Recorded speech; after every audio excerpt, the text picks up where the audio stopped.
Hey everyone, and welcome back to the Firefighters podcast, where we seek to develop, inspire, and motivate the world of the emergency services operator through a series of wide-ranging conversations. Now, before we go any further, just hit that rate, follow, or subscribe button on whatever platform you're listening to. It's a key performance indicator for us and helps us reach even more people. Now, here's what we've got for you today.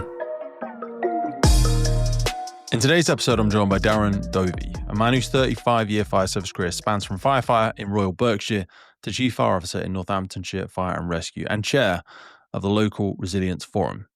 He's led through some of the most turbulent and transformative chapters in the modern fire service, from the financial collapse of Northamptonshire's County Council to the service's transition to PFCC governance. Also, all of this while steering teams through COVID, major incidents, and extreme weather events. But what makes Darren's story most powerful, and what I really found interesting, isn't just his operational experience, it's really the honesty with which he reflects on his journey and some real self-awareness. He actually openly admits he began his career wanting power without responsibility. That level of honesty is very rare. And also how that hunger, unchecked, created friction before he learned what real leadership demanded, understanding yourself before you can lead others. That discovery would go on to shape his philosophy as a chief fire officer and later as now emotional intelligence assessor and coach, helping leaders across sectors develop their skills to connect, listen, and influence with authority. We talk about how emotional intelligence isn't just soft stuff, as I've been guilty of saying in the past. It's the hard edge of effective leadership, really. Darren breaks down the science of EQI, a model of how self-awareness, empathy, and emotional regulation can transform decision-making, team culture, and operational performance on and off the incident ground. We also tackle some of the big national challenges facing the fire and rescue service, from the RDS availability to culture, stress, and mental health, and how reframing these problems through the lens of emotional intelligence might honestly be the key to lasting change. This is a conversation about personal growth, leadership, and psychology of performance in one of the most demanding professions in the world. I'll see you on the other side. I wish I had understood myself better earlier. I would have stopped me being such a big disruptive person in my earlier career when I was on watch, most of which was born out of frustration. I was bright and I passed all my exams, but I wanted power without responsibility, so became a bit rebellious. They seem very, very strange, honest things for someone like yourself to write down, given the position that you got to. Take us back to who that person was. Okay, so I joined in 87, right at the end of 87, went training school 88, and was my first posting in Berkshire was to Maidenhead, quite a quiet sort of station. So like everybody else, bit of a rabbit in the headlights type of thing for the first few months, but then encouraged to take promotion exams, and back in those days, LF subs and station officers exams. So started to take them and actually found them quite easy in that sort of sense. And I found a lot of other people around me were finding them difficult, and I was passing them. And then that then starts to make people look at you, always bright kind of thing, and you can get on and that type of stuff. I was then transferred. So a guy called Des Tidbury, actually, who was the chief of Wiltshire at one point, was my station commander and transferred me to Slough, which was Berkshire's sort of busiest station. He said, look, it's too quiet here. You need something to fill your time. Went over to Slough. That watch, which was Blue Watch at Slough, was full of people my own age, young people, if you like, you know what I mean? So it was almost like going to a youth club every night. And and the poor sub-officer in charge of the watch, he had a few people sort of like, the old sweats on the watch, and then a load of young lads who had sort of joined. And we were all lads as well. And I then carried on, taking the exams. And then people on the watch started to sort of look up to me as being that, oh, he must know everything because he's passed all the exams. Mm-hmm. And I was in a situation where, as a firefighter, I'd passed the exams. The sub-officer struggled to pass the station officer's exam. So I ended up being sort of more on paper qualified than the sub-officer, mm-hmm. but clearly not as experienced. And I think what I wanted to do was sort of be this sort of unofficial leader of the people on the watch, without actually wanting the responsibility of having to go for promotion and actually then take the responsibility to do it, if you like. And because I can relate.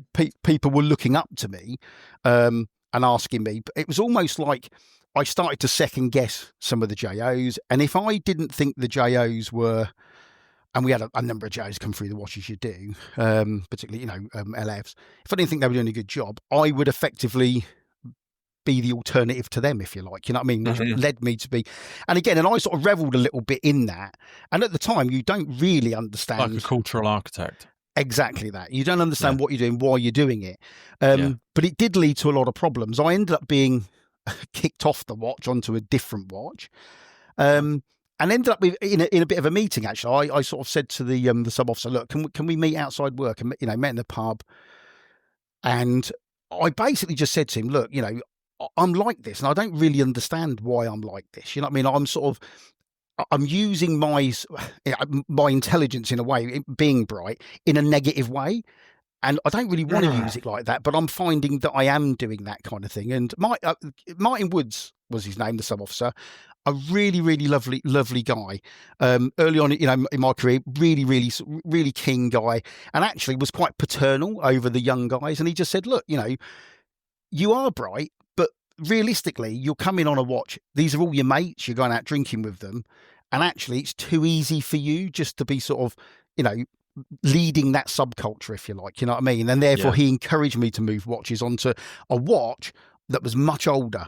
No sort of young recruits, all sort of guys who've done 10, 15 years plus, who frankly I'm sure weren't there's going a to lot of listen people to that can me. relate to that at the minute. Yeah, absolutely. A lot And of then retirement going on, and we've got both ends of the spectrum. That sort of changing of the guard, which was similar for yeah, you back all them years, really. exactly that. And then from there, so I ended up being a firefighter for 7 years before I went for any sort of promotion at all. But Martin and the station commander at Slough, Les Gollop, really encouraged me then to go for promotion and said, "Look, if you want to make decisions, then you're going to have to be responsible for them," sort of thing. You can't carry on the way that you're going. And I did then, sort of thing. And then I tended not to look back after that, but I wish I'd have known myself better at the time, because I think I would have used the way that I was in a much more positive sort of way, to encourage people around me, rather than almost encouraging people to, to be a bit rebellious and cause a bit of trouble and all the rest of it.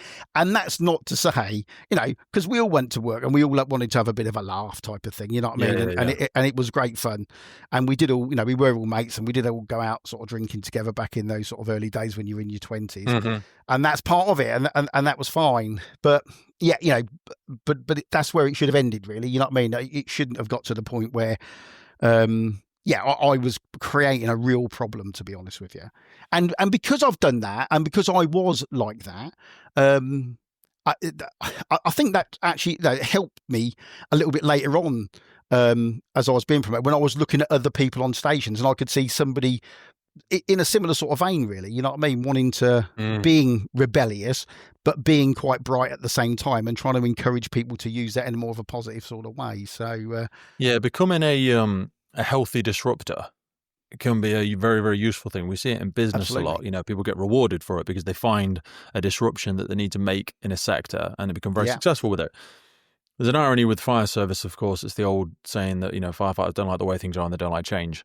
But at different levels of leadership, I've experienced some nowhere near to the level that you're at or you were at. You do need to have an element of being a healthy disruptor. Absolutely. But how did you sort of transition that? It's easy for us to say, I know I needed to change. I had some conversations with people. What specifically helped you there? Because I think a lot of people would benefit from this sort of feedback. I myself ended up learning some of these lessons. I don't pretend to have had the similar journey to yourself, but when I was going through personal challenges, addiction and other elements that I was struggling with, and I kind of had to hit a bit of a emotional rock bottom and realize that my values were way out of whack. My own personal blueprint of the world didn't map on anybody else's. And for me to just say, "Oh, I'm different from you, and if you don't like me the way I am, screw you," that doesn't really work, and you don't take anybody with you. So I think for me, it had to be a death of a previous identity in order for those things to change. But you obviously never got sacked, and your life didn't fall apart. No. So because when people are giving 360 feedback now, I think a lot of the feedback we get is around, go on this course, get that qualification, go and do the IFE, go and do your IOSH, whatever. When really, sometimes we benefit most from some of these really difficult conversations. And I suppose this maybe segues into this element of emotional intelligence, that we really struggle with having these types of conversations. They can sometimes feel like a very personal attack. So through the conversations that we have with you, and perhaps some of those skills and tools that you've utilized in having these conversations with other people, What does that look like in terms of keeping the person's enthusiasm on board, Yeah. but helping them understand that something needs to change here?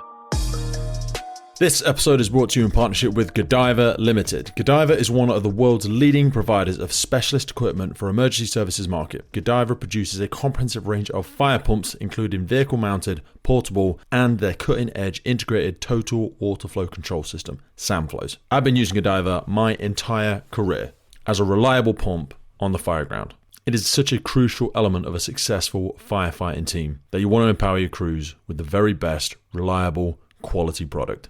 Reach out to our partners by checking the notes in the podcast. Now back to the show. Yeah, I mean, I think for me, you then start to realise, I mean, you know, if you feel that you want to make a sort of a contribution, if you like, and you want to influence things, you realise that in the end, you know, you need to be influencing the right people.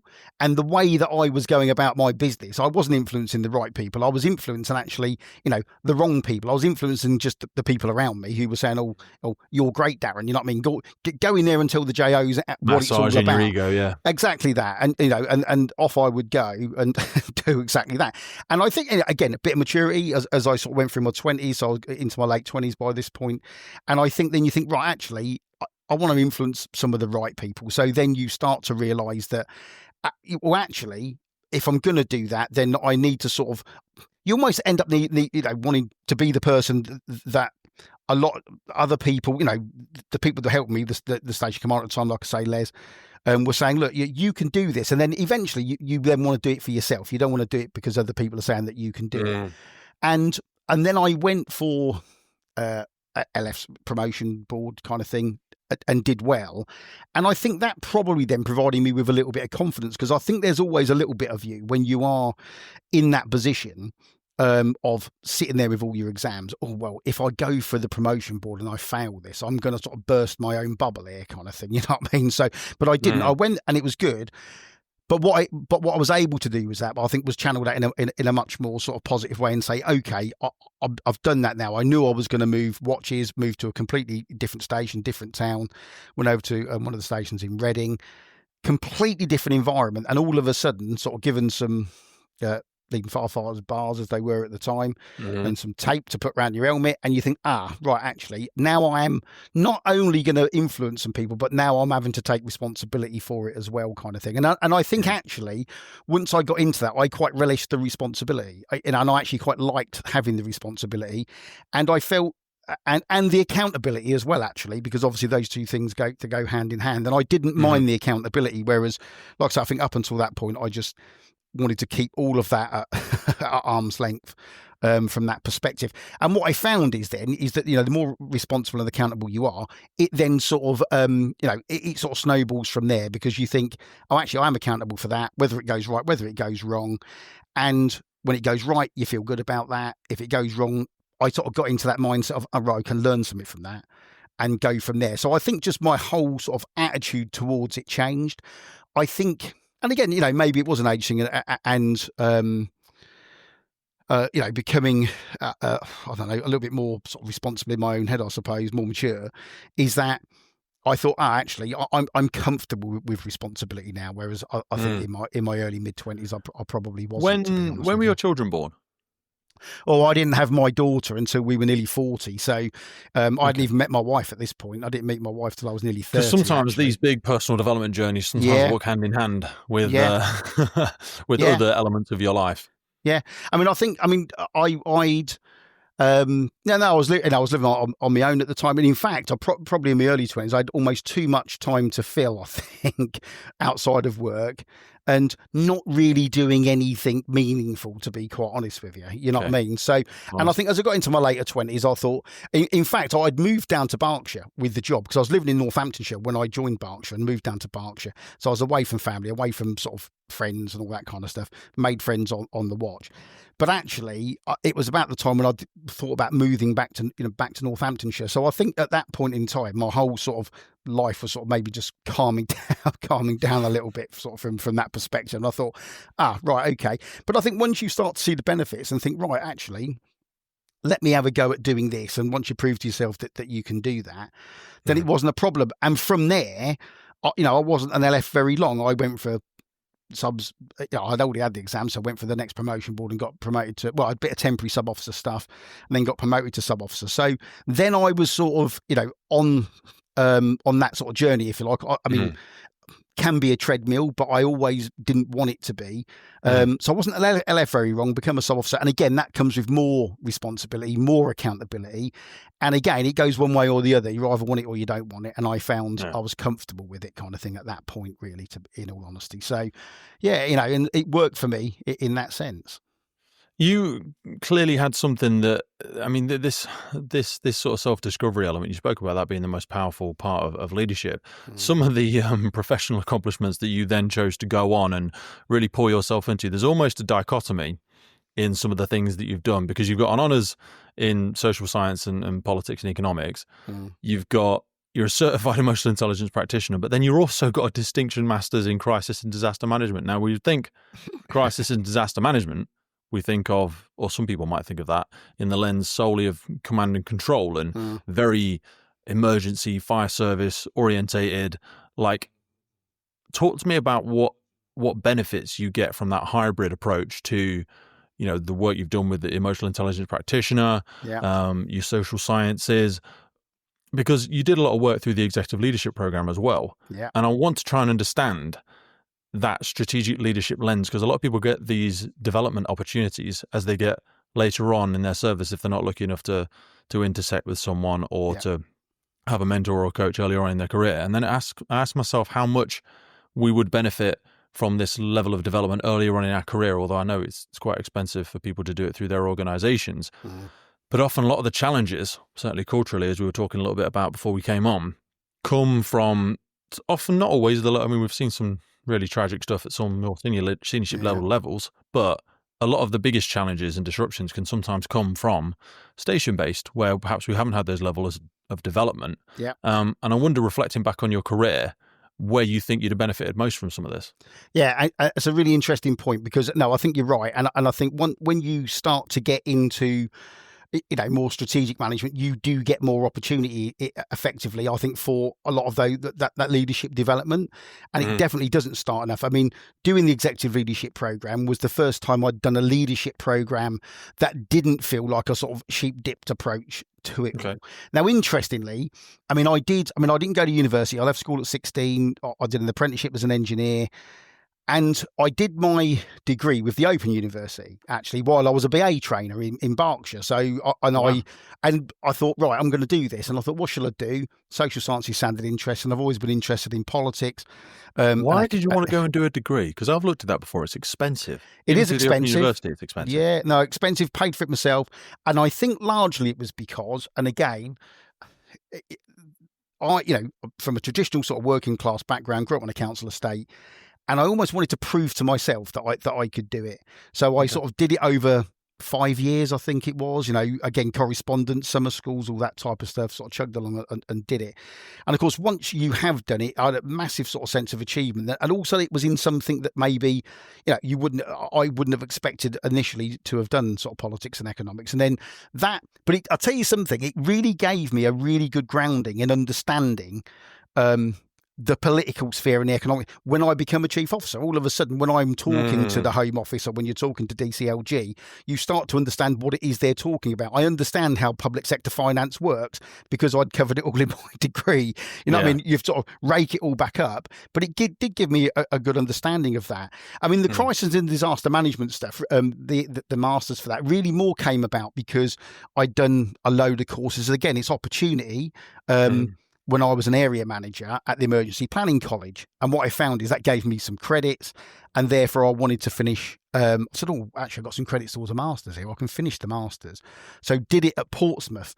So I went back and lectured on the same course that I did a few weeks back. No way. And they said to me, I'm the only person to have completed the master's part-time, but did it in a year, rather than over 2 years, kind of thing. Because I just sort of, and again, that's the way I approach things. I'll sort of plough into them, kind of thing, and do that. And do that. So, and again, I think I like learning things. But interestingly, again, so when I then first come across emotional intelligence, or probably back in 2012, something like that, paid a little bit of attention to it, not lots and lots. But when I did the Executive Leadership Program 2014, that was the first time I probably realised properly that this isn't just about technical skills. This is more about the application of the skills that you learn, if you like. You know what I mean? And I started to think about, we do put people through leadership programs, but a lot of that is tending to teach people quite transactional things and certain skills. But what we're probably lacking in the sector is then developing the people to be able to use the skills effectively, whether that is in the management sort of sphere or whether that's in a command sphere. And I was noticing as well in things like command assessments with people, particularly post JESIP, when JESIP came in. And obviously JESIP, they're all of a sudden required as to strategic leadership or management or command, a much more collaborative approach to things. So you have to build relationships. And one of the things I found when I was looking at assessments and people at level 3, level 4 assessments was they understood the models. They understood JESIP. They could recite it almost, the card that you get, they can almost recite it page by page. But what they were struggling to do is apply that in a collaborative sort of setting. And again, I put that down to emotional intelligence because they hadn't developed that because they didn't understand themselves well enough to be able to either assert themselves properly, i.e., I'm from the Fire and Rescue Service, this is what we do, and this is what we are going to do in this incident.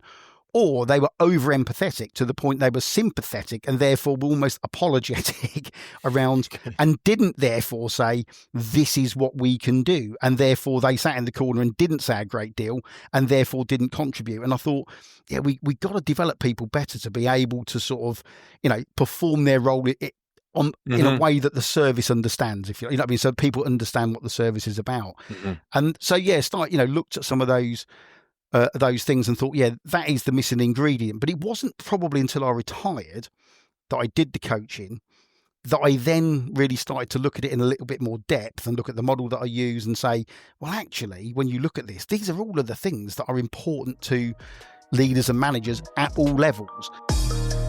It is beyond a privilege to be able to bring the Firefighters podcast to you, and we are so grateful for every single person that supports, listens, shares, and follows our journey. But here's the honest truth. It takes a colossal amount of time and work to keep the podcast going. And to help us keep doing it, create more, reach more guests internationally, and make the podcast sustainable, we're asking for you to help. And to do this, we've set up a Patreon page. Now, by joining this, you'll not only support the future of the podcast, but also gain access to exclusive benefits. Now, if you've ever wanted to meet a member of the podcast, buy us a beer, buy us a coffee, and you think anything you've ever listened to on the podcast has been worth £3, that's basically what we're asking you for. By joining our Patreon community, you will get access to every single full episode archive we have ever made. Now, hundreds and hundreds of key documents that we've got in there on fire behavior, firefighter health, cancer risks, incident debriefs, and so much more. So if you feel like you want to join the Patreon crew and help us make this possible, head to patreon.com/TFFPC or check the link in any episode podcast notes. And so, coming back to your point, I think the earlier that you can do this, the better. And one of the conversations we used to have within NFCC is we've got an executive leadership program. Probably the people that are going on that are probably the people that have done the most amount of development already. What we do need to do is have conversations with, people coming through to crew manager and particularly then people coming through to station manager, because they're the two big jumps, I suppose, in some respects, to supervisory and then to middle manager. Yeah. And talk about not only about the skills that they need, but also about the personal development that they need in order to apply those skills in a way that sort of, gets people on board, I suppose, and makes them more effective at doing the job. So, because once you start moving into that station manager and beyond middle manager role, your tools are no longer a BA set and a hose and a rope rescue kit or anything like that. Your tools are your words, your ability to influence, your ability to get people on board, your ability to imbue people with your same level of enthusiasm towards a strategic or tactical objective, whatever it might be. They're your tools that you'll be picking up on a daily basis. But like you've said, when we step into those roles, that gets us so much more of a focus on, we need to make sure you get your level 2 command done. We need to make sure you've done your flood response or your fire investigation level, or you've done your DIM or your, whatever it might be. You're a hazmat officer now. because those are the things that, communities first. We think that's the tip of the sword. That's the thing we have to do. And you're absolutely right. That is the non-negotiable thing that the Fire and Rescue Service has a legal obligation to provide. However, that's not what we're not. I was going to say that's not what we're rubbish at. We're not rubbish at anything in particular, but the challenges we have aren't usually operational. I mean, we'd like some more money and we'd like some more people and we'd like to be able to get them some nicer gear. But the biggest challenges that we face are these socio-political ones. Yeah. Without a doubt. And I think, as a chief officer, trying to, building relationships with your partners, building relationships with the people in the Home Office, who potentially you're going to try to get some funding out of, requires you to be able to sort of, speak to them Sell me on it. in a certain way and understand, and actually make them, and particularly we did it when we moved across to the PFCC, because we moved across with a terrible financial settlement out of the county council. And, we were trying to, saying to the Home Office, well, we don't need money just for us. We need it because you need this to be a success. We're the first county council service to move out under a PFCC. You need it to be a success. If we go, belly up. We're the model. Exactly that. They're going to look at template, not us. So again, it's trying to build those relationships and have some of those conversations. And that's where, but like you say, I don't think it starts, early enough. I mean, an example for me is when, with lots of things going on at the moment around the, new fires and firefighting guidance, the quadrant model that's coming in, encouraging people to sort of be much more definitive and think more about what their operational tactics are going to be. At the moment, we don't maybe give people the development to be able to go through those processes, if you like, you know what I mean? Therefore, the default position is really a lack of a decision and to be a hose reel, because that's what that's a cultural response to it. You're not going to get sacked for saying that. Not a tactical the easy thing to parrot. Exactly that. So the thing is, what we need to do is have people think about what are my tactics going to be. And I think you do that by developing the person to be able to make the decision, kind of thing. And that's where I think emotional intelligence touches on how you can help do that, not just in a command sense, but obviously, on a more managerial station-based sense. If people are more empathetic towards people on their watches, for example, if people are paying an interest in people, you're listening to people, you're then bringing people on board. So actually, when you do get into the operational sphere, people are much more likely to listen to what it is that you want people to do. You like say that whole thing about you can take them with you, because they're not like, oh, he don't care about us type of thing. You know what I mean? And so I think, this thing, it does span across all of those things. And, similarly, it then starts to make, a better environment then starts to help with things like the culture, with things like health and well-being and mental health, for example, because you create an environment where people feel they can talk and they can contribute. So, that's where I think, it's important. And I suppose, and lucky enough for me, I've found I've been able to sort of generate that in most places that I've been to.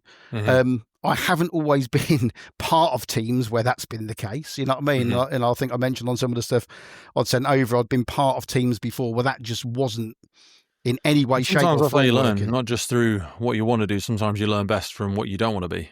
Exactly that. Yeah, no, exactly that. I definitely don't want to be that person. Yeah. No, I completely agree. And then similarly, I've seen some fantastic, worked with some fantastic people. Sort of particularly a guy called Tony Dowsett in London. When I was there, I was I was the DO to start off with, and then group manager when it changed. As a borough commander, he was my area commander. They became DAX. He's probably the most emotionally intelligent person I've ever seen sort of operate both in a managerial sense, but also in a command sense. I mean, you used to go to a job, get on the command unit, Tony would be on there, and sort of very calm, able to, just go through stuff, what he wanted you to do, put everybody at ease. I mean, he's retired now himself, really, really fabulous guy. And I've always sort of tried to, and when you see those positive people, I've always tried to sort of model, or you take a bit of it, if you like, you know what I mean, rather than sort of model yourself completely on them, because you can't, but take a little bit of that. Similarly, like when, I've been on really, teams where it is very dysfunctional, nothing's working. Mm-hmm. You think, I really don't want to be part of teams like that. If I get the opportunity to lead a team like that, I'm going to have to I want to do this differently. And luckily enough, I ended up being able to do that, which was great for me. So I want to try and follow a bit of a tangible thread. I think the first time certainly the first time I came in, and I know you referenced it in your notes, Daniel Goleman's book, Emotional Intelligence, Why It Can Matter More Than IQ. Mm-hmm. What was some of the first takeaways from that? And I want to really try and get down into some of the deployable tactical stuff in terms of, I really want us to break down this new model. I want us to go through, self-perception, all the elements, stress management, self-expression, interpersonal. So whichever bit feels most appropriate for us to start, when you're trying to lay this out, when you're delivering or when you're coaching to other people, where's best for us to start to try and get an understanding for these elements? Yeah, So I think the first thing is, when I read his book, the biggest thing that stood out for a start, I thought, right, emotional intelligence, I thought I understood it. And actually I didn't when I started to read his book. And then that whole thing around it's more important than IQ, because, again, a little bit like a lot of people, you think, oh, I went and did the Mensa test years and years and years ago, and I thought, oh, look at me, you know what I mean? How clever am I, type of thing. I got a high IQ. But actually, he was saying, there are loads of people with high IQs, but they're not always particularly successful in the field that they're in. Because I can't just beat you over the head with logic. No, exactly. Right. Yeah, and then he talked about an example of, we've all been in these rooms, haven't we? We're in a room, and there's somebody that is dominating the conversation because they know more than everybody else, if you like. Nobody can get a word in edgeways. They've got all the answers. They dominate the conversation. And so, but actually, there becomes a point when people switch off to that, and they're not really listening. Still don't. I know you're right, and I don't want to do what you've just said. Exactly that. Yeah. And he said, and that's because they've got high IQ, low EQ. And actually, what they need to have, the emotional intelligence, helps them to be more engaging, if you like. You know what I mean? And by being engaging, they become more influential because people do listen, people contribute. Heard the analogy of the elephant and the rider? No. So this is from a book called Switch. And it speaks very much to this aspect of it. So how we move and the way we do things, the motivations and desires, and to get people to follow you, and even to have a change in yourself. Say you wanted to stop smoking or lose weight or save more money or treat somebody nicer. And if you wanted to lead a team better, you have to engage the elephant and the rider. So the rider is your logic. The rider is IQ. The rider is, I know smoking is bad for me. I know I need to lose weight. I know I need to save more money. I know these people don't like me, and I know I need to get them on board. So I'm just going to beat them over the head. I'm just going to grab the elephant really hard by the ears and go left, left, left. Now, unless you engage the elephant, who is your EQ, your emotion, your visceral feelings, you can pull as hard as you sodding want. The elephant is not going to go left. You have got to engage the emotional aspect of yourself. Like they say, if you survive your first heart attack, you'll live to be a very old person, because you'll go, oh, wow, I'm not going to see my daughter's wedding. I'm not going to be here next year, the doctor's just told me. Or if you get sacked from a job, or you miss out on a promotion and you get horrific feedback and the whole team leaves you and your business fails, then you go, oh, I need to really change. And then you ramped up emotion. Yeah. Because you said, well, I've explained it to Darren. He's just bloody stupid. He just doesn't get it. What a moron. You know what I mean? We should sack him. Right. Well, okay. Well, actually, he's not that bad. I mean, he's done okay. I'm not saying he's the highest performer, but he's a good, you're just not really, A, you're not explaining it very well, Pete, or B, you're not making him feel heard. You're not making him feel appreciated. You don't even asked him his opinion. He's a subject matter expert. He has been here for quite some time, whether you think he's any good or not. You know what I mean? And it's that element of, you've got to engage people on an emotional level to take them with you. Absolutely. No, and that's absolutely right. I mean, the last thing, and I think actually coming back to what we were talking about me, my younger self in my 20s, I probably thought pretending that I was cleverer than everybody else was actually the way, was making me feel good about myself. But actually, like I say, the wrong people listened because I hadn't probably engaged myself emotionally, if you like, at that point, at that early stage of my career. It wasn't until I did actually that I started to, let's say, move in the right direction. So, I think that was one of the first things, with Goleman's book around actually, IQ's not it doesn't matter, but it's not as important because this job, that I was in at the time, is about engaging people, whether that was on a watch with people or as a watch manager, or then as I went through the ranks with teams and that kind of thing. Actually, largely I achieved nothing. I used to say this all the time to people when I was a chief. I achieved through other people. Exactly, I achieved nothing myself at the end of the day. You know what I mean? At the end of the day, you say, well, what I've actually done? Nothing. I've not written anything down.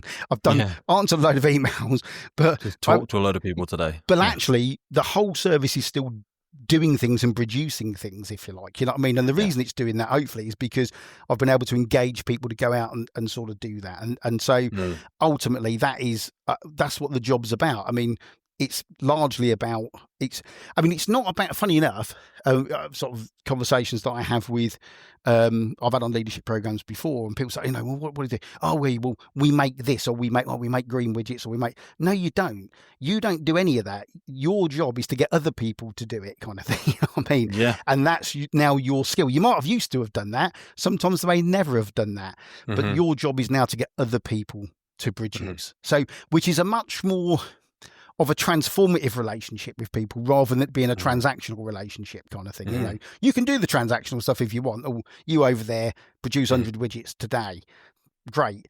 But, you're not going to be particularly well appreciated, and at some point that person's going to leave. So the fact is, if you can, engage that person in a more transformative relationship, I think that's the way, to get the best result at the end of it. And that's where I think that, as partly through the executive leadership program, and then partly from the work that I've then done since, if you like, you know what I mean, and some of the reading that I've done since. So, but Goldman's book was probably the first time I looked at it and thought, actually, yeah, you're right. It's not the loudest person in the room. It's not the cleverest person in the room.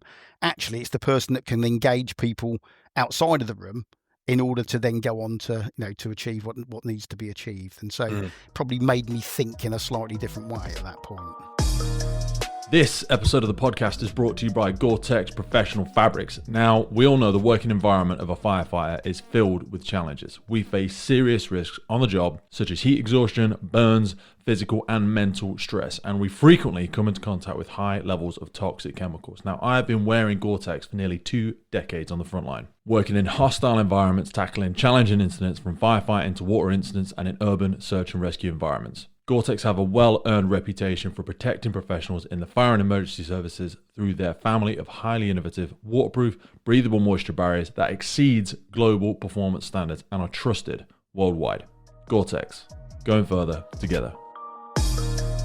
So we've delved a lot in there around self-regard, self-actualization, a bit of your own emotional self-awareness. Yeah. When we start to turn that lens outwardly and we look at our self-expression, talk me through some of the elements of that and how you articulate them, I suppose. Yeah, I mean, the first thing I think with all development is is that you can't sort of develop anybody. You've got to start with yourself, if you like. I mean, and that's really where that self-perception and the self-regard stuff comes in. Be comfortable with yourself. Know what you're good at. Know what you're not good at. And then it is that whole point about knowing how you then. What other people see is equally as important. We mentioned 360s earlier, and I do 360s through this, and they're probably the most illuminating thing for people because they go, this is how I see myself. And then they get the feedback from other people around one of these things. So, take assertiveness, for example, in self-expression. People might go, I don't think I'm very assertive. And then people come up, other people say, oh, he's over assertive, maybe, you know what I mean, because the scores are off the charts. And so when you look at that, you think, well, what are they seeing that I'm not seeing, if you like, you know what I mean? So that self-expression piece is more around that, and things like, I mean, independence is the other part of that realm, and there your ability just to work yourself independently without having to keep coming back. I mean, I always had this thing when people used to knock on my office door, and it was like, is it a problem or is it a solution? If it's a problem, go away. If it's a solution, come and tell me, because you want people to be able to go away and think about things for themselves and be independent sort of thinkers. But if you really can't do it, then come back and we'll have a sort of chat about it. Not because I've got the answer, but because I can maybe help them get to the answer. Assertiveness is an interesting one because it's something, I suppose, that resonates in the fire service, because we think that's all about, screaming and shouting at people. And again, people think about that in a command sense, Yes, sort of thing. And however, assertiveness in this sense, and I talked a little bit about command at strategic level, about sitting around the room in an SCG and being able to hold your own, if you like, you know what I mean, as a strategic commander, when somebody is asking you to do something that clearly is not the role of the fire service. Yes. That isn't our job, actually. We're here to do these things, not that. If nobody else... How do you keep a feeling of reciprocity when you keep saying no? Well, and it's difficult, isn't it? You know what I mean? Because, effectively, people are like, well, actually, why are you here then if you can't do anything, sort of thing? And it's one of those... But these are the things we can do. And one of the things I've always used to say is, but if we can't find anybody else to do that, then we're happy to look at how maybe we might be able to help that. But that's not the first port of call, because what you normally find with us, as we all know, if you can't find anybody else to call the fire service, because it rolls down the hill. Yeah, we'll turn up and we'll you know we'll what you call the police for, and you know what you call the ambulance for. Exactly. Everything else you can't have the fire service has a go. And that rolls straight through into SCG, and you find people sort of, clearly things that are their responsibility. Again, I would sort of have a go at local authorities, but normally local authorities, and go, well, can the fire brigade do that? And you go, well, no, actually, that is your job to do. You've actually got a department to do it. Get them to do it instead. But having the assertiveness in a positive way to be able to sort of hold that, because otherwise, in those, you could come out with a whole bundle of stuff, you know what I mean, that you've then got to try to do. So that's the thing around the assertiveness piece, and it very much links into empathy, really, because empathy is one of the other sort of parts of around interpersonal relationships, but them two things can balance each other between off. Empathy and sympathy. Well, I think empathy or sympathy is when you become over empathetic, if you like. I think it then goes in towards sympathy, and I think one of the things so you're having a difficult conversation with somebody, but at the end of that, there's going to have to be some kind of sanction. But that person then is giving you the sort of, the story, if you like, about why all the... And actually, I think empathy goes into sympathy, where you let the feelings for the person override doing the right thing. You become sympathetic rather than empathetic. So, you can empathise with somebody, but at the same time, you can still give them a warning because they've had... they've been absent for too much, and set them on the path. So it is a very, very fine line. And that's, again, one of the things we say to people around, be empathetic, because you need to listen to people. If you don't come across as empathetic, people will say you're not a good listener. So listen to people, but at the same time, use that assertiveness to be able to sort of stick to your guns, if you like, because and it's doing the right thing. And with commanders, when I've seen people do their level 4 assessments in command, we say exactly the same thing to people, which is be assertive, but at the same time, have empathy for what the other agencies around the table are doing, and have empathy for what problems they've got themselves. You know what I mean? Because actually, they'll all be dealing with lots and lots of things, whether that's the NHS. We're all going to need each other at some point. Exactly that. So don't just go, sorry, it's not my problem. There's no fire here, and close down.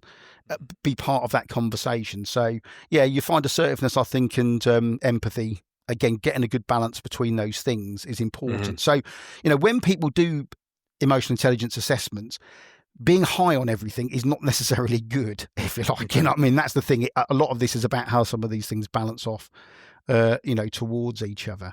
And that, and one of the key thing, one of the key things on the model that I use is the whole interpersonal relationship thing, because, as they say, the time to learn to dance is not on the way to the party, if you like. You know what I mean? So when it comes to building relationships, particularly with those agencies that you're going to see in a crisis situation, you've got to be able to get to really sort of know them and spend time and really make an effort with them. And just an example, a personal example around emotional intelligence for me I found that hard. When I become the chief officer, there's an expectation on me that I'm going to do networking and go and meet people, and and I'm not comfortable in that environment. I'm a terrible networker. I don't like parties. I don't like social events. I'm the same. I'm actually quite shy in that sense. But I knew that I had to do it because it came with the job. But me understanding myself and knowing that I wasn't comfortable with it meant that I could put in place some strategies to be able to deal with it when I had to go and deal with it. So when I did have to go it's exhausting. It it takes is a lot out of you. Yeah, it does. I enjoy in-depth conversations with one-to-one. Yeah. Hence probably why the podcast started. But big social environments, and I do them. You know, people would see me host different things. Yeah. They take so much out of my bucket. Yeah. No, I'm the same.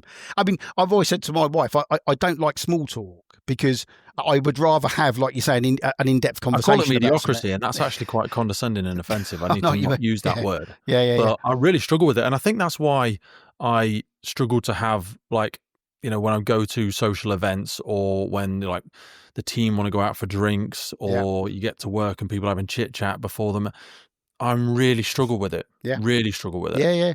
So I find I have to go into those things. I mean, you learn a little bit about people and you think, right, okay, I need to learn a bit about, I don't know, the high sheriff, for example. You know what I mean? Because you think, I'm spending the day with the high sheriff. I'm going to do small. So, but you find out about them, or if you're going to some sort of partner meeting, and again, you start talking about things rather than just trying to sort of pass the time of day. And so, again, that, knowing that about yourself helps you to get a coping strategy, if you like, for doing the things that you know that you're going to have to go and do. I mean, what are some of these coping strategies for you?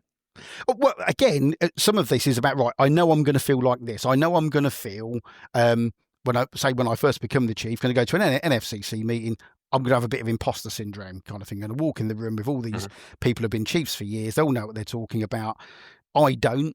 You know what I mean? On the day I left, I still thought I was going to open a drawer and find out all the work I was supposed to have done over the last 6.5 years. You know what I mean? Not the things I was doing. So, that never sort of leaves you in a sense. So knowing that about yourself, I try to always sort of think to myself, right, what do I know about? And can I, push a conversation into areas that I feel comfortable about and do that? Or if there were a few people that I did know, again, start with that. And then once I started to feel more comfortable, then you're able to go and talk to, I don't know, the John Bonnies of the world, for example, that seem to be, the font of all knowledge and that. So, and if I'm going into a room, I mean, in a more of a ceremonial type thing, if you like, you know what I mean? You get invited to various sort of council things or things with politicians and what have you. Again, I used to just try and find out a little bit about who was going to be there, what they were interested in, and try to have a conversation on something they were interested in, because you'll find that they will then start to talk to you, which made it a little bit easier. So, but again, if you don't know that about yourself and you're not willing to accept that about yourself, then it's difficult then to be able to put those strategies. And of course, you then go into sort of crisis mode when you're in there, because you think, I don't know what to talk about. I don't know who to talk to. So yeah, having that sort of think about it before, but to do that can put people on edge, because that discomfort screams, doesn't it? Oh yeah, absolutely, yeah. No, and don't get me wrong, and I found it, the more I did it, the easier it got, obviously. But yeah, just knowing that about myself was useful for me in that sort of sense. There's an element in there around social consciousness. Yeah, what's that? Well, again, I mean, and for us in the job, it sounds quite easy because I think we feel we do good. In a general sense for society. But actually, if you internalize that, and let's take it in a team sense, some of that is about doing the right thing for the team, if you like, doing the right thing within your social circle. It's not just about outside of that. And there are, again, coming back to when you're within that team, sometimes it can be easier to do the thing that you want to do, regardless of the impact. So how did you reverse that in a healthy way? So some people will think of it like team, department, organization. Yeah. Think about it in that way. But then if you're newly promoted, or if you're so cut you in half, it says fire service down the middle, you might go organization, department, individual. Do you know what I mean? And it's that model that if you get that the wrong way around, the team think you don't care about them, or if you do get it the other way around, the team might love you and you get nothing done. Yeah, you're absolutely right. And then you get sacked. You get, what's going on in your department, Darren? Like everyone says they love you, but you're not doing anything. Yeah. No, and you do see that, to be quite honest with. No, you're absolutely right. And I think depending on where your lens is, one of, I think, the conversations that I tended to have, say for example, with a new group of station managers, is around, okay, yes, you've got to, like you say, have that within your team, but your job is to think about, well, what does the group manager want out of you? What is it, and what you're doing is your sort of social responsibility, for want of a better, goes both ways, and you need to be able to balance that off so that you are fostering a sort of a team environment by being, empathetic with your team, but at the same time you are sort of getting your team to understand what requires to be delivered, if you like. Not just for them, but actually for the organisation. And look, and none of these things are easy. All of these things I think are a difficult balance, depending on where you sit in any organisation. But again,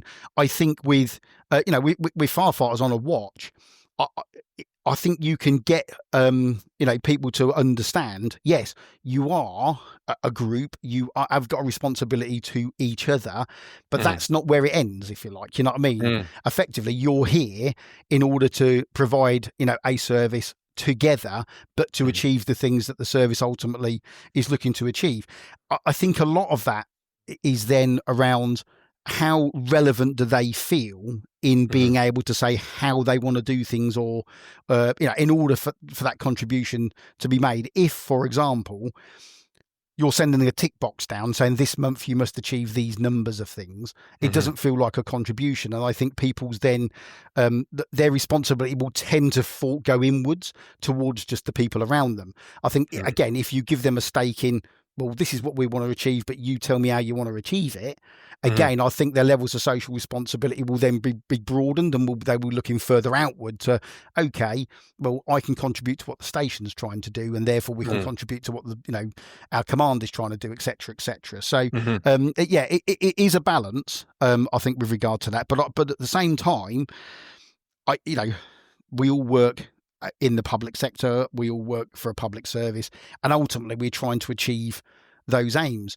Sometimes those aims are, and it probably is more political the further up the chain you go, and eventually sometimes you have to think, well, we are trying to achieve that, and I'm not particularly happy about it, but actually that ultimately is my job, and I need to try to ensure that we can get people. People will argue about that. Well, we shouldn't be doing this, we shouldn't be doing that. Okay, that's got to be hard. I may agree, I may disagree with you. However, that's the way that the fire service works. We are a political organisation. The government of the day decides on the strategy.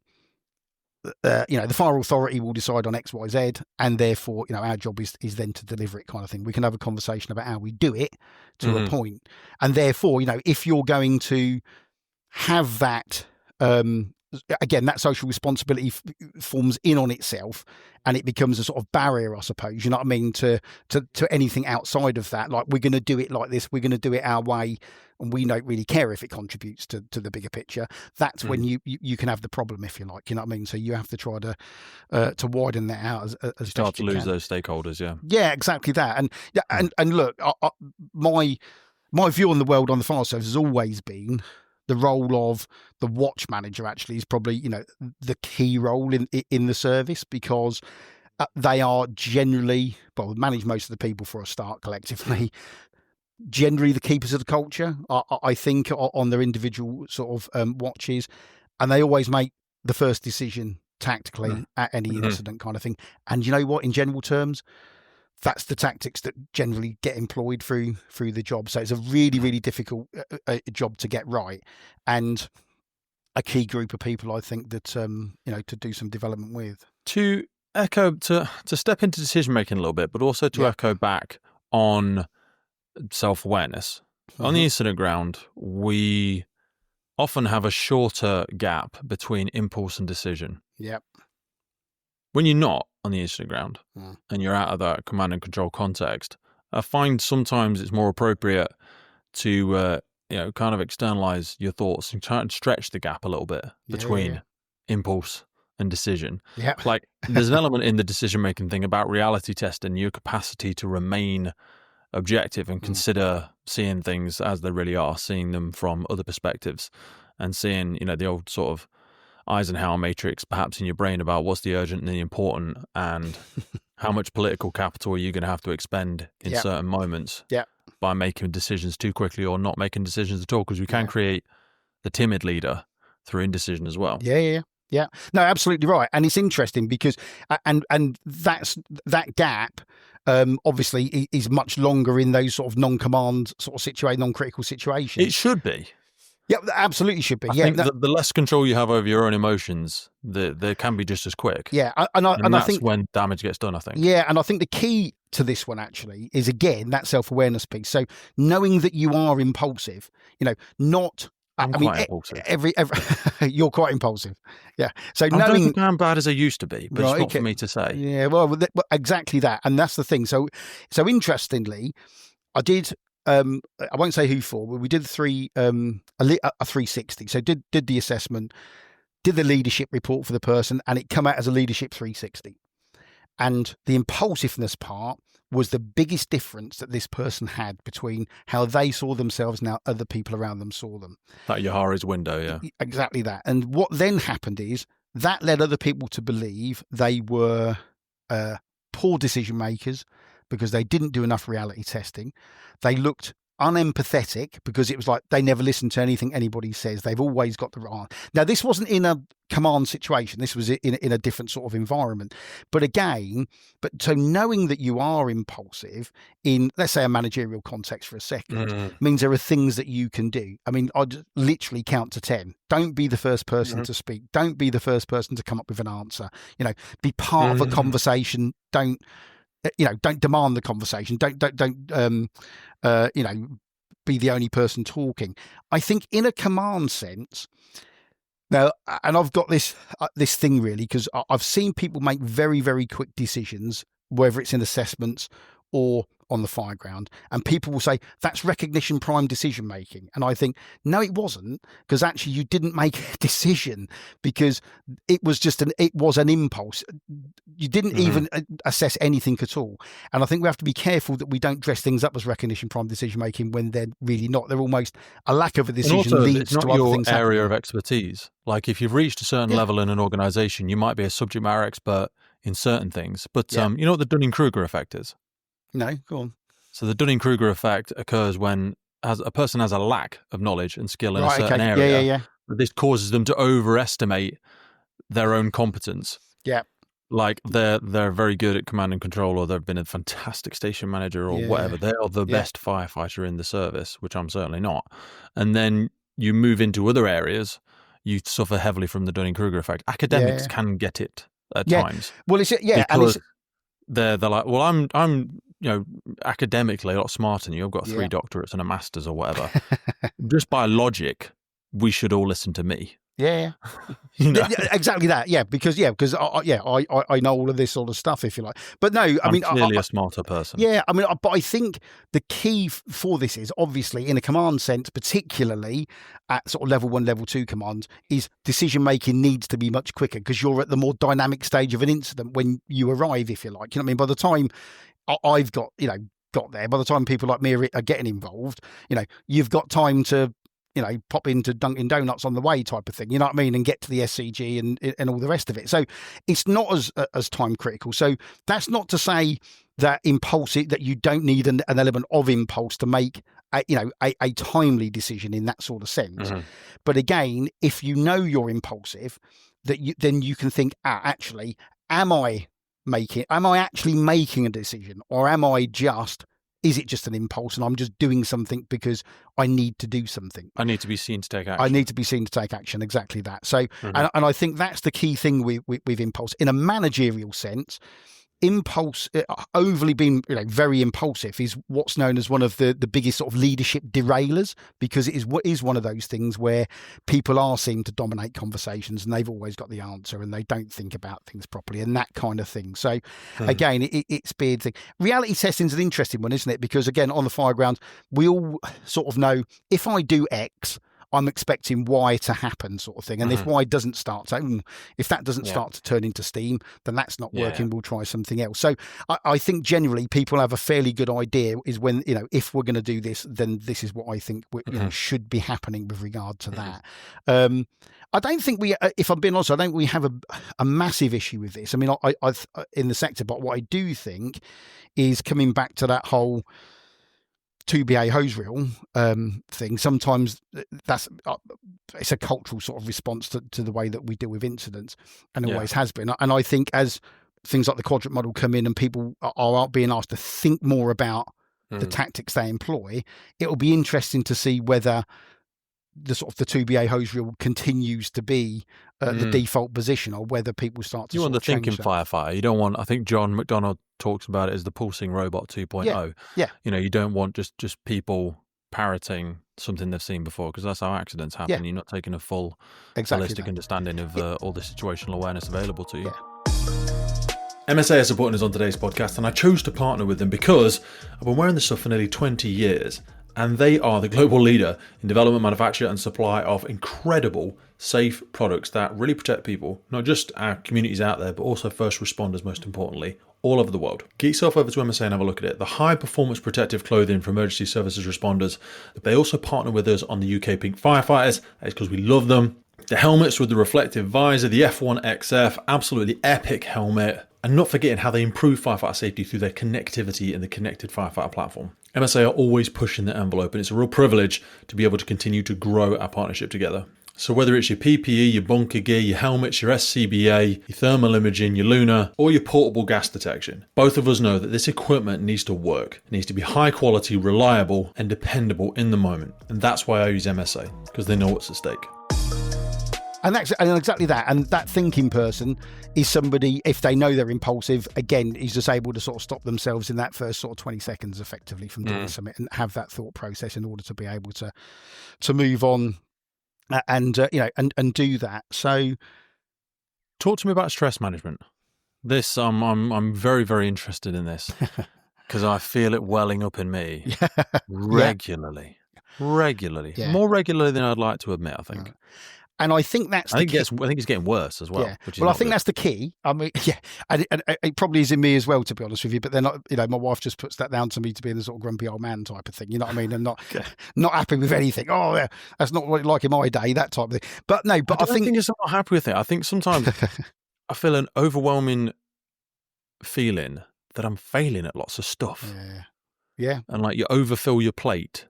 And I feel like the people I'm responsible for, my children, people at work and things like that, the podcast at times, you feel like you're slowly failing or slowly falling further behind.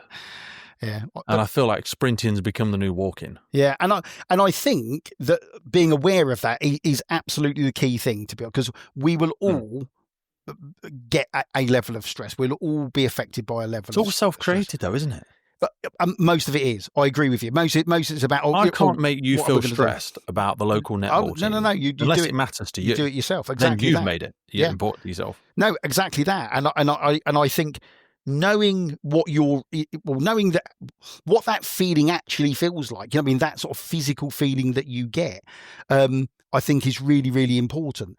And I do this thing sometimes when I'm sort of in a classroom of sort of people sitting there thinking, you're going to sort of do a little presentation. You say, right, I'm going to do like a 5-minute presentation. And I always say to somebody at the end of the presentation, I'm going to ask you some questions.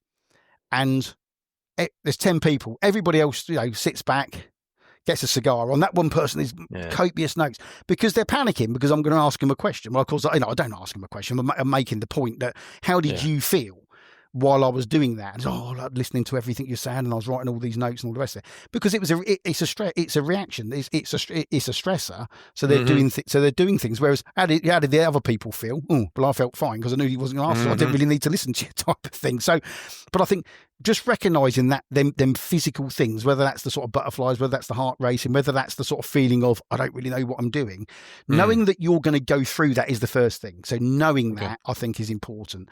Then starting to understand how that then starts to affect some of your, decision making, for example, in that sort of sense. Remaining flexible so that you're not only going to go down one route all of the time, that you're willing, your mind is willing to be flexible.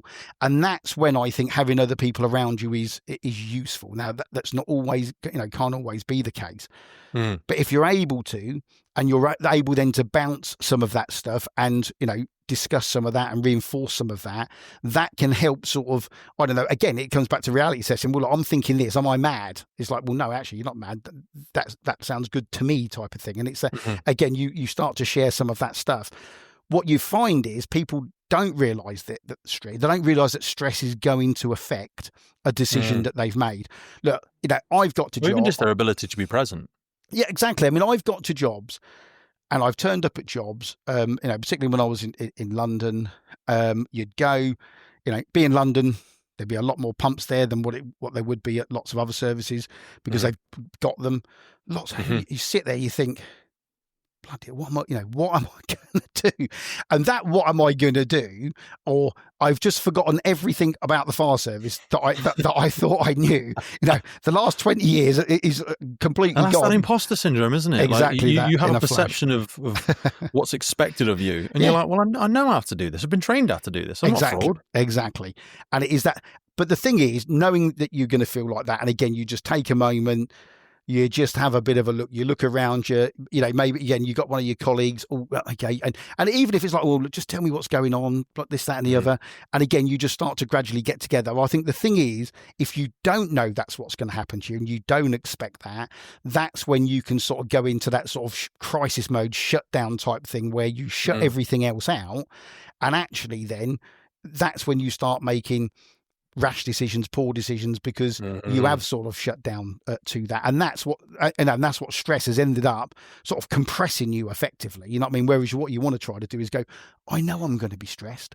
But some of these decisions you can't reverse once you've made them. And I think about this, like, I'll ask you a closed question now. Do you think we give our managers enough available cognitive horsepower to allow them to exercise this sort of emotional intelligence, to allow them to build meaningful relationships with people?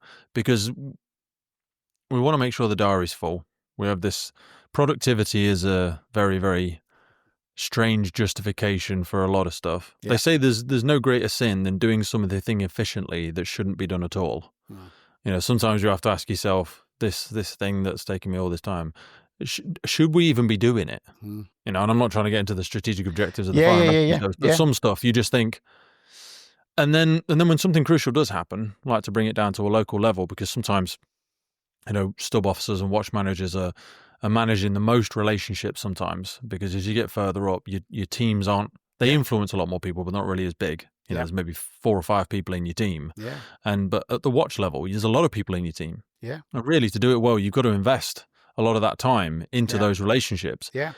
But if you're so busy trying to appease the inbox, like how much available horsepower? Right. And interestingly, and I don't think we've made the case as a sector back to people like the Home Office, for example, when they talk about productivity, that actually personal development is a bona fide product, if you like. You know what I mean? It is something that is worth investing in, because if on one hand, you want to provide us, with a report from the HMI that talks about culture, and you want to improve the culture, you have to have the time to invest in the people, and that means investing in development. And like you say, and then when you've invested in that, you've then got to give people the space to be able to operate, if you like, because what you're not going to do is send people on a course, give them an emotional intelligence assessment, and go, well, there you go. You're fixed. You're 100%. That is what we do. What we need to do is then go, you've then got the space. Again, I used to have lots of conversations with people. It's like, but what if I get it wrong? And I said, I used to say, show me a single person that's ever been, disciplined for getting it wrong. Nobody gets beaten up for getting it wrong. It's absolutely fine, Now, and I'm not saying that everybody, every chief if you haven't had the training, you're probably getting it wrong ethos. And not knowing you're getting it wrong. Well, exactly that. You've got to get it wrong and know you're getting it wrong. Exactly. And I think that's the key, isn't it? You know what I mean? So give people the space to get it wrong. Say, right, that's fine. Did you learn from that? Yeah. Okay, what would you do differently next time? This. Or you don't even have to ask them, because generally people will do that for themselves. But that, I think, within the sector is absolute a bona fide way to use time, if you like. And actually, that will have a far bigger impact in a positive way on things like culture than actually just saying to people, I need, this many hydrants and this many home fire safety checks and this many of them, and you've got to sort of tick all these boxes on your training and this, Thing that, is, and the those other. things are measurable. It's the old. Not What gets measured everything gets done. but not everything that's worth measuring is measurable, and not Exactly. everything that's measurable is worth measuring. Yeah. We measure stuff again to appease productivity and to Yeah. justify our job sometimes. Yeah. But it's hard for me to justify putting 2 hours in a diary and saying it was just team building on station. Yeah, Team and I development, think, walking and with I'll be honest with partners. you, and I think that's an argument certainly for National Fire Chiefs Council to be having with the HMI, for example. You know what I mean? Again, when they're coming into services to look at stuff, It's tough because especially when they're doing stuff. assessments of ambulance services and police services as well. I always use the probably rubbish analogy where I'm like, if my next door neighbour is not treating their kids very well, doesn't justify me treating my kids badly. Do you know what I mean? Just because something is happening to the ambulance staff or paramedics or police officers, I don't agree with how they're being treated sometimes. Yeah. So I don't think we should aspire to that. And you go, well, look, they're a lot more productive than you. Ambulances, they're out all night. What are you doing? Yeah. I'm like trying to look after the long-term health and well-being of my firefighters. Yeah. And like you say, and that is absolutely a bona fide, thing to be doing, if you like. You know what I mean? And I think developing people, developing people and therefore developing the service, the sector to be able to, to do those things and do those things well and have, because all of those things, that we're talking about, they improve the culture, they improve people's health and well-being, and it creates environments. We know that one of the major issues for for men in the service and for men nationally in our age groups, if you like, is mental health, is suicide being the highest cause of death amongst men. Was it 25 to 40 or whatever? Greatest threat facing ourselves at our exactly age that ourselves. And the thing is we want to be able to create environments within the workplace, because actually it may well be the workplace is a place where people would be willing to talk about that stuff if we created the environment. So I think as a sector, we can say, look, while we're battling with those things and why we want to improve, the culture, then actually developing people and spending time to develop people and giving people the space to be able to fail sometimes is what we should be doing. And I say the way, I'm not chief officer anymore, but that's the argument that chief officers need to be making. You know what I mean? Like I say, because otherwise you go down that ever sort of decreasing circle of, we'll give you more money if you do more of these things, if you like. That's not to say that we need to completely look inward on ourselves. And I don't think, I know you're not saying that. I don't think we're saying that. No. But I do think we are saying is that if we can spend some time developing our own people, ultimately our product will be better anyway, you know what I mean, for the public, whether that is in a, community safety sense or whether that is in an incident command sense. We will deal with things better. We will deal with the public better. We will have a more, from my perspective, emotionally intelligent sort of service that does all of these things a little bit better. And it is that whole marginal gains thing, isn't it? You know what I mean? If we can do everything a little bit better, we'll do a lot of things. So rising tide raises all the ships. Yeah, exactly. A product will be better in that sense. And so, I think you're absolutely right. We do, I think, as a sector, need to sort of say, just do more of this because somebody else wants us to do more of this. Well, it's coming back to one of your first references about those sort of SCGs, TCGs, and going, well, that is a valuable thing to be done, but is it our role to do it? And, don't get me wrong, the Fire and Rescue Service needs to take on responsibility, and we need to continue to diversify to meet the needs of the community, because the community's needs are ever evolving, and there's a lot of things we're good at doing and we could certainly help with. But I'm always just very, very, very conscious, and I know it from myself. I'm very poor at managing my own well-being at times, and I sacrifice it at the altar of feeling like I'm doing a good thing, feeling like I'm helping other people. But you can't pour from an empty cup, and I don't want that to be a utopia we accidentally aspire to through, brought in under the veil of, efficiency and productivity. Yeah, and you know what? I mean, that whole sort of 24 hours a day thing. I mean, it fed into my decision to retire. I mean, I've done 35 years, so I was well, beyond the sell-by date by that point. But it is, you are in it 24 hours a day. I mean, to the point. Mhm. I mean, sort of funny story. I was on holiday in Spain, and the PFCC was ringing me because there was a flood in Northampton, and it's like I'm in Spain. You know what I mean? There's a duty PO on duty. Mhm. I mean, they know that anyway, because they knew I was on leave in Spain. But there is that expectation that you're the chief and you're still going to run this. And in your head, you are always the chief. And after 6.5 years, I think it it's was different like, when you get to that level. Yeah, yeah, it think, becomes an expectation. yeah. Even my Who's dog looking was after your welfare at that level? Because we've heard of some very unfortunate cases. Yeah, it's not just at senior leadership level, but in middle management level as well. Yeah, there's been a number of people who have unfortunately taken a permanent decision to potentially some temporary problems. Like, okay, it's easy to throw stones at senior leadership. It's an easy thing to do, and sometimes it's the right thing to do. Sometimes it's just easy. Yeah.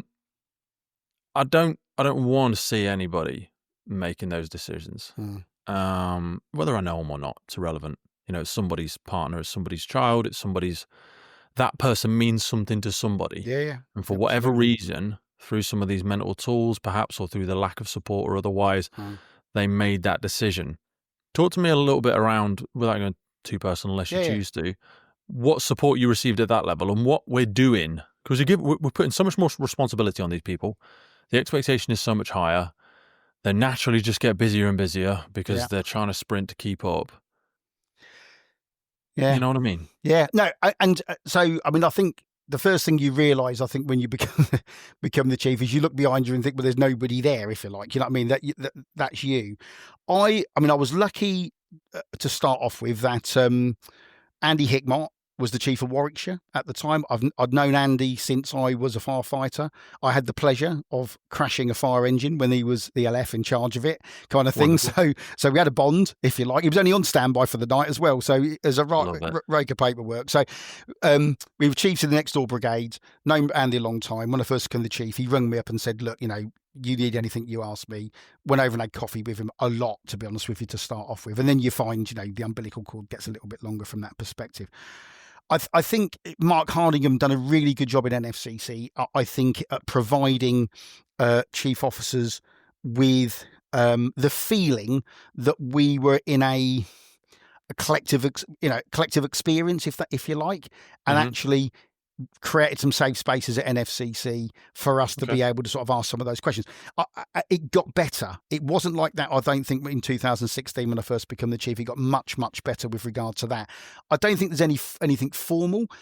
I mean, hopefully we created the environment within Northamptonshire. My two ACFOs used to come into me regularly, and some of the area managers, and literally say, are you okay? How's things going? Because they knew that we just had a tough meeting with the PFCC or with the county council and what have you.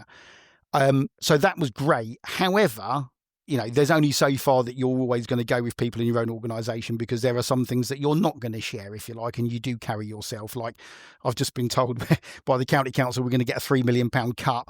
What am I going to do? And those type of things. On that one for a day or two. Yeah, but no. I mean, the good thing was, you could, you get to know, some chiefs, and you can ring them up, knowing that they're probably sharing the same things as you. And even since we've retired, I mean, I mentioned before, I still see some of the chiefs from the East Midlands services now and again. We go out and have a drink. We had a shared experience. We used to, we had a regional NFCC meetings together, and we talk about that stuff. And actually, that even now I'm doing different things with my life, it's still nice to talk to those people. I still see some of my old colleagues from Northamptonshire as well. But seeing some of those chief officer colleagues and go, oh, remember this and remember that, and we had to do this. And everybody sort of has got some of those sort of stories, and you can have a drink in that sort of environment.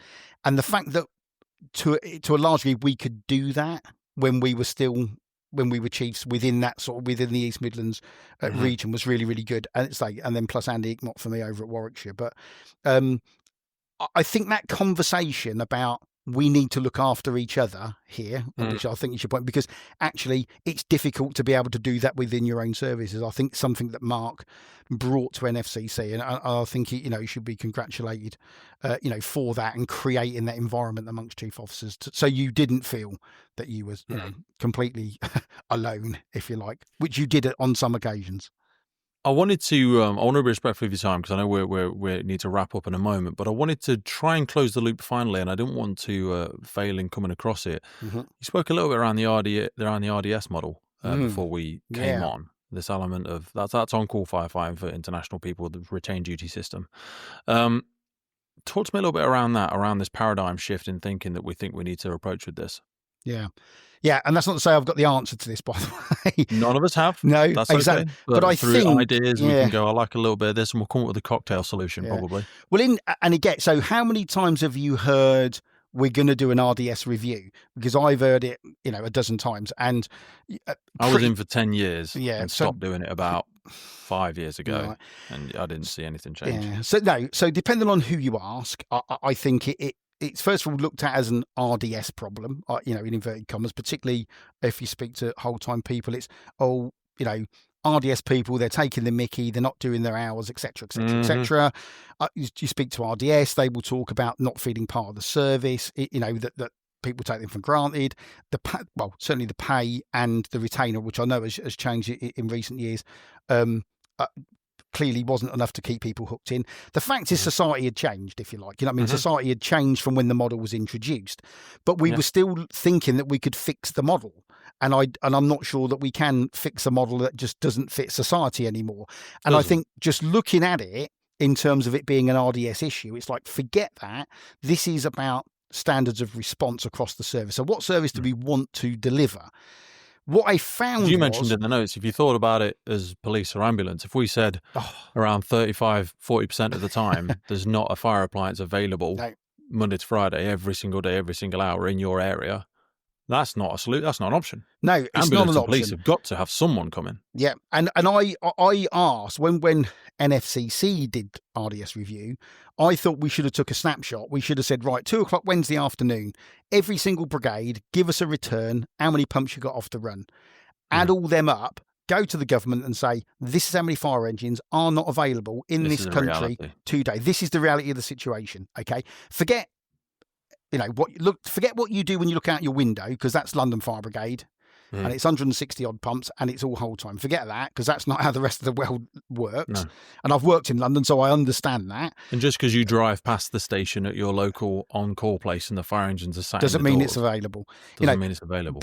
But so I think there is, first of all, enhancing that level of understanding at central government that just because there's lots of fire engines doesn't mean they're going to turn up anywhere, kind of thing. So you frame the problem slightly differently in that sort of sense. Yes, it probably was going to need some investment, but you just had to look at it differently. This just wasn't just about retain people not doing their contracts, or we just need to change the contracts to abandoned contracts and all that sort of stuff. It doesn't matter what contract you've got.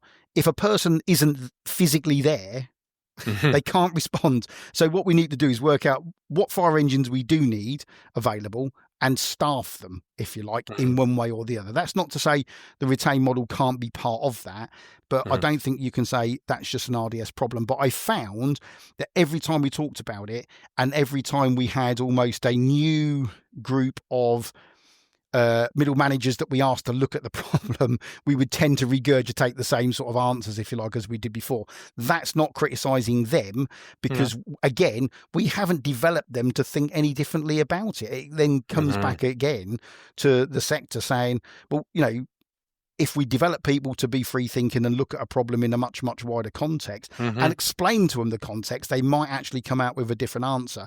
And when you've got a model that is the same after 35 years when I retired as it was when I first joined on my first station at Maidenhead, that had a retained section, that was struggling back in 1987, albeit not the same as today, then you think, well, actually, we've been bashing our head against a brick wall for 35 years, and the whole definition of madness thing, keep on doing it, expect a different answer. Well, guess what? We didn't get a different answer. So maybe we need to ask some different questions. And I think that's the thing. And again, for me, it's a more emotionally intelligent approach to a big strategic problem. And although when you talk about it in brigades, it can feel a bit transactional, I don't think it is. I think it's actually a big strategic issue that needs to be dealt with, and not being scared to deal with it. I think a lot of people don't want to have that conversation that 40% of fire engines are on the run because of the fear of, well, let's just get rid of them then. Why do we need them all? You know what I mean? If they're not available, no, that's not the conversation, because actually we will need them at some point. You know what I mean? So, and as we all know, station closures are a one-way deal. Yes. Once it's gone, it's never coming back. You know what I mean? So let's not do that. Let's find a way to use the resource more intelligently and think about the retained model as being part of that rather than two distinct things. So, like I say, if I did have the answer, then like I say, I'd probably be a very rich man by now, but unfortunately I haven't. But yeah, asking a different question. I think it takes some bold decision making, and I think there's a large element of that neurodivergent, emotional intelligent, different way of turning this problem round on the table and looking at it from different angles. Exactly. I know we're tight on time. I want to be respectful of it. I really, really loved our conversation, brother. We're going to put some links underneath. People can contact you via LinkedIn. There's a bunch of stuff with regard to the EQI model that we've spoken about. People can go and learn a little bit more about it if they want some more information, if they want to dive deeper down this rabbit hole and get some knowledge and coaching and information from yourself. We will put a contact detail in there as well, mate. But thank you so much for your time today. I really appreciate it. No worries. Thanks, Pete. Enjoyed it. Well, that's it for today, folks. Hope you took a lot away from that episode. We started the Firefighters podcast to develop, inspire, connect, motivate, represent, and most importantly, celebrate the world of incredible emergency services operators and the wider sector through this series of wide-ranging conversations. We really love creating this podcast and bringing it to so many people. Did you know you can also find these on YouTube? We do a lot of video podcasts now. You can head over to our YouTube page and follow, subscribe there. And as a final ask from us, whatever platform you're on, please rate the podcast. It really helps us as a key performance indicator to reach more and more people. I've been your host, Pete Wakefield. This has been the Firefighters Podcast. And wherever you are in the world, please stay safe, be happy, live with intention, and where possible, please remember and support your firefighters and first responders. I'll see you next time.